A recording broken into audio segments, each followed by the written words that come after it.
درنو دوستانو سلامونه مې قبول کړئ. نن تاسو سره یو داسې ویډیو شریکوم چې دا ویډیو دې باره کې ده چې د ښځې په وجود کې د شوق یعنی هغې سره د مینې کولو هغه انداز هغه ځای کوم ځای وي چې که هغه وچیړل شي نو هغه خاوند سره بیا د زړه نه مینه کوي او ډېره زیاته مینه ورسره کوي. نن به تاسو دغه پټ رازونه دغه ټول تفصیل په دې ویډیو کې ګورئ ځکه چې په دې ویډیو کې موږ تاسو سره نن هم دغه معلومات شریکو. نو تاسو مهرباني وکړئ یو خو دا ویډیو تر اخره وګورئ، ماشومانو سره دا ویډیو مه ګورئ او که تر اوسه تاسو زموږ په چینل کې نوي یئ نو دا چینل در سره سبسکرایب کړئ. په دې چینل کې به تاسو ته هم دغسې نوي معلومات، ویډیوګانې، خبرونه او د نړۍ قسم معلومات راوړاندې کیږي. نو درنو دوستانو دا معلومات چې د څه په باره کې ورځو هغه خبرې ته که تاسو ته معلومه وي نو د ښځې او خاوند رشته په دې باندې مضبوطیږي چې د هغوی په خپل منځ کې مینه زیاتوي او د مینې سره سره د هغوی د کوروالي اړیکه هم مضبوطوي، ځکه چې زیاتره ښځې د دې د لاسه هم بېلارې کیږي چې د خاوند یې اړیکه صحیح نه وي یعنې کوروالی صحیح نه کوي. نو نن چې تاسو سره کوم تفصیل شریکوم هغه هم دې باره کې دی. قدرمنو د ټولو نه اول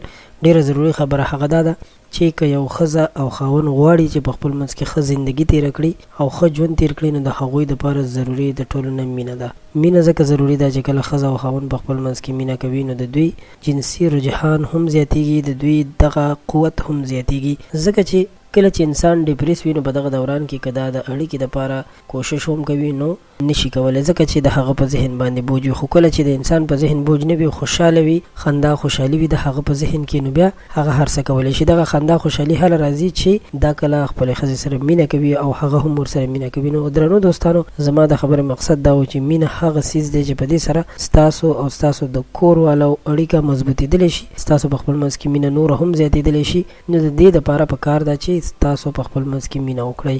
ځینې خاوندان او ښځې د یو بل نه داسې نفرت کوي نو دا دغه نفرت نتیجه هم دغه کېدلی شي چې بیا نه د ښځې زړه کېږي نه د خاوند زړه کېږي. نو د دې ویډیو مقصد دا و چې د ښځې وجود کې د شوق هغه ماده دا ده چې هغې سره مینه وکړی شي، هغه به خپله تاسو د مایله شي او ستاسو هره خبره ومني. ستاسو مننه چې تاسو موږ سره ویډیو تر اخره وکتله. امید لرم ستاسو به دا معلومات خوښ شوي وي. په کور کې د جنګونو نه ځانونه وساتئ، په خپل منځ کې مینه محبت